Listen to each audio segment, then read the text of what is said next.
ಮುರುಗನ್ ದೇವಾಲಯವು ತಮಿಳುನಾಡಿನ ಕೊಯಮತ್ತೂರು ಜಿಲ್ಲೆಯಲ್ಲಿರುವ ಅತ್ಯಂತ ಪ್ರಸಿದ್ಧವಾದ ದೇವಾಲಯವಾಗಿದೆ.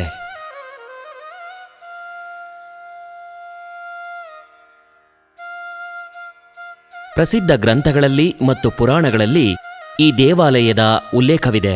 ಈ ದೇವಾಲಯವನ್ನು ಸಂಗಮ್ ಕಾಲದಲ್ಲಿ ತಮಿಳು ರಾಜರು ನಿರ್ಮಾಣ ಮಾಡಿದ್ದಾರೆ ಎಂದು ಹೇಳಲಾಗುತ್ತದೆ.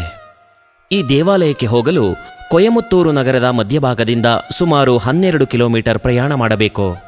ಹೆಚ್ಚಿನ ಮುರುಗನ್ ದೇವಾಲಯಗಳಂತೆ ಈ ಸುಂದರವಾದ ದೇವಾಲಯವು ಬೆಟ್ಟದ ಮೇಲೆ ನೆಲೆಗೊಂಡಿದೆ.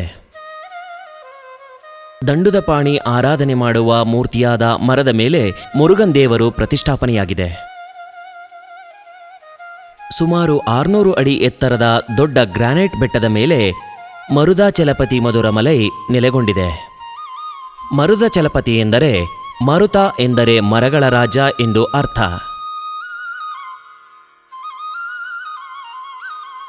ಈ ದೇವಾಲಯವನ್ನು ತಮಿಳುನಾಡು ಸರ್ಕಾರದ ಹಿಂದೂ ರಿಲಿಜಿಯಸ್ ಅಂಡ್ ಚಾರಿಟೇಬಲ್ ಎಂಡೋಮೆಂಟ್ನವರು ನಿರ್ವಹಣೆ ಮಾಡುತ್ತಿದ್ದಾರೆ. ಇಲ್ಲಿ ಹೆಚ್ಚಾಗಿ ಕಾಣುವಂತಹ ಮರುದ ಎಂಬ ಔಷಧೀಯ ಮರದಿಂದ ಈ ಜಾಗಕ್ಕೆ ಈ ಹೆಸರು ಬಂದಿದೆ.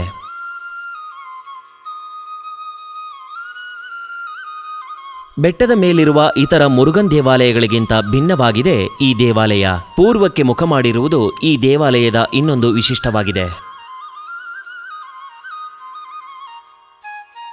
ಮರುದಾಮಲೈ ಆಂಡವರ್, ಮರುದಾಚಲಪತಿ, ದಂಡಾಯುಧನ್ ಪಾಂಡಿ ಇನ್ನು ಹಲವಾರು ಹೆಸರುಗಳಲ್ಲಿ ಮರದಮಲೈ ದೇವರನ್ನು ಕರೆಯುತ್ತಾರೆ. ದೇವಾಲಯದ ಸುತ್ತಮುತ್ತಲೂ ಅನೇಕ ಪವಿತ್ರ ತೀರ್ಥಕೊಳಗಳನ್ನು ಕಾಣಬಹುದು. ಇಲ್ಲಿರುವ ನೀರು ಅನೇಕ ಔಷಧೀಯ ಗುಣಗಳನ್ನು ಹೊಂದಿದೆ ಎಂದು ನಂಬಲಾಗಿದೆ. ಇದಲ್ಲದೆ ದೇವಾಲಯವು ಇರುವ ಬೆಟ್ಟವು ಸಂಪೂರ್ಣವಾಗಿ ಅನೇಕ ಗಿಡಮೂಲಿಕೆಗಳಿಂದ ಆವೃತವಾಗಿದೆ. ಆಯುರ್ವೇದ ಔಷಧಗಳ ತಯಾರಿಕೆಯಲ್ಲಿ ವ್ಯಾಪಕವಾಗಿ ಬಳಸಲಾಗುವ ಪ್ರಮುಖ ಔಷಧೀಯ ಸಸ್ಯಗಳನ್ನು ಇಲ್ಲಿಂದ ಸಂಗ್ರಹಿಸಲಾಗುತ್ತದೆ. ಗಿಡಮೂಲಿಕೆಗಳಿಂದ ಸಮೃದ್ಧವಾಗಿರುವ ಪರ್ವತವಾಗಿರುವುದರಿಂದ ಈ ಮಧುರಮಲೈ ಪವಿತ್ರ ದೇವಾಲಯಕ್ಕೆ ಭೇಟಿ ನೀಡಿದರೆ ದೈಹಿಕ ಮತ್ತು ಮಾನಸಿಕ ತೊಂದರೆಗಳು ಗುಣವಾಗುತ್ತವೆ ಎಂದು ನಂಬಲಾಗಿದೆ. ಆಹ್ಲಾದಕರವಾದ ಗಾಳಿ, ಶಾಂತವಾದ ಸುತ್ತಮುತ್ತಲಿನ ಪ್ರದೇಶಗಳು ಭಕ್ತರ ಮನಸ್ಸನ್ನು ಪ್ರಶಾಂತಗೊಳಿಸುತ್ತವೆ. ಕಾಚಿಯಪ್ಪ ಮುನಿವರ್ಯ ಅವರು ರಚನೆ ಮಾಡಿದ ಪೇರೂರಿನ ಪುರಾಣದ ಪ್ರಕಾರ ಕಾಮಧೇನು ಆದ ಗೋಮಾತೆಯು ಈ ಬೆಟ್ಟದ ಮೇಲೆ ಹೋರಾಡಿ ಮಾರ್ತೋಮಲೆ ಮರದ ಕೆಳಗೆ ಇರುವ ಬುಗ್ಗಿಯಿಂದ ನೀರು ಕುಡಿಯಿತು ಎಂದು ನಂಬಲಾಗಿದೆ. ಮರುದಮಲೈ ದೇವಾಲಯದ ದ್ರಾವಿಡ ವಾಸ್ತುಶಿಲ್ಪವು ಸಂಪೂರ್ಣವಾಗಿ ಬೆರಗುಗೊಳಿಸುತ್ತದೆ. ಈ ದೇವಸ್ಥಾನವನ್ನು ತಲುಪಲು 837 ಮೆಟ್ಟಿಲುಗಳನ್ನು ಹತ್ತಬೇಕು. ಎಲ್ಲ ಮೆಟ್ಟಿಲುಗಳನ್ನು ಕಪ್ಪು ಕಲ್ಲಿನಿಂದ ಸುಂದರವಾಗಿ ಮಾಡಲಾಗಿದೆ. ಮದುವೆ ಮಾಡಲು ಈ ಬೆಟ್ಟದ ಮೇಲೆ ಮದುವೆ ಮಂಟಪ ಕೂಡ ಇದೆ ಮತ್ತು ಬೆಟ್ಟದ ಕೆಳಗೆ ಮರುತಂ ಎಂಬ ವಿಶ್ರಾಂತಿ ಕೇಂದ್ರವಿದೆ. ಇಲ್ಲಿ ವಸತಿಗಾಗಿ ಮತ್ತು ಪೂಜಾ ಸೌಕರ್ಯಗಳನ್ನು ಮಾಡಲು 12 ಕೊಠಡಿಗಳು ಇವೆ.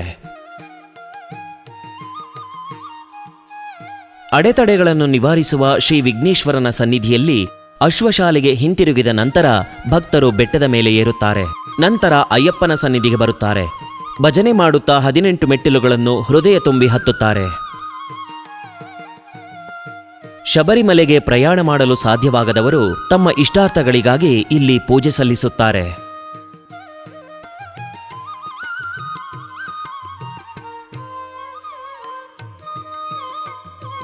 ಮುಖ್ಯ ದೇವರು ನೆಲೆಸಿರುವ ಗರ್ಭಗುಡಿ ಅಷ್ಟು ದೊಡ್ಡದಲ್ಲ.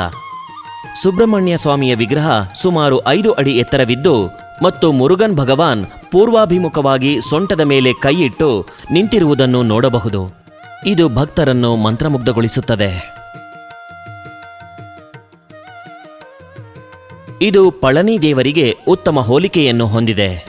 ದೇವಾಲಯದಲ್ಲಿರುವ ಅರ್ಥಮಂಟಪದಲ್ಲಿನ ಮೊದಲಿನವು ತುಂಬಾ ಚಿಕ್ಕದಾಗಿವೆ. ಮುಂಭಾಗದ ಮಂಟಪವು ಹೆಚ್ಚಿನ ಸಂಖ್ಯೆಯಲ್ಲಿ ಭಕ್ತರಿಗೆ ಅವಕಾಶ ಕಲ್ಪಿಸುವಷ್ಟು ವಿಶಾಲವಾಗಿದೆ. ಮುಖ್ಯ ದೇಗುಲದ ಬಲಭಾಗದಲ್ಲಿ ಶ್ರೀಪಟೇಶ್ವರ ದೇವಾಲಯವು ಕಂಡುಬರುತ್ತದೆ. ಎಡಭಾಗದಲ್ಲಿ ಶ್ರೀ ಮರಗತಾಂಬಿಕೆಯು ನೆಲೆಸಿದ್ದಾಳೆ. ಇನ್ನೊಂದು ವಿಶೇಷವೆಂದರೆ ಮಗದಾಂಬಿಕೆಯ ಮುಂಭಾಗದಲ್ಲಿರುವ ನವಗ್ರಹಗಳು ಮತ್ತು ಅಲಂಕಾರ ಮಂಟಪಗಳು ಎಡಭಾಗದಲ್ಲಿರುವ ಪೆರುಮಾಲ್ ದೇವಾಲಯ ಭಕ್ತರನ್ನು ಕೈಬೀಸಿ ಕರೆಯುತ್ತವೆ. ಕೃತಿಗೆ, ಆಡಿಗೆ, ತಮಿಳು ಹೊಸ ವರ್ಷದ ದಿನ, ಆಂಗ್ಲ ಹೊಸ ವರ್ಷದ ದಿನ, ಕಾರ್ತಿಕ ದೀಪ, ತೈಪೂಸಂ, ಫಲ್ಗುಣ ಮಾಸ ಇತ್ಯಾದಿ ದಿನಗಳಲ್ಲಿ ಮರುತಮಲೈ ದೇವಸ್ಥಾನದಲ್ಲಿ ವಿಶಿಷ್ಟ ಪೂಜೆಗಳು ನಡೆಯುತ್ತವೆ.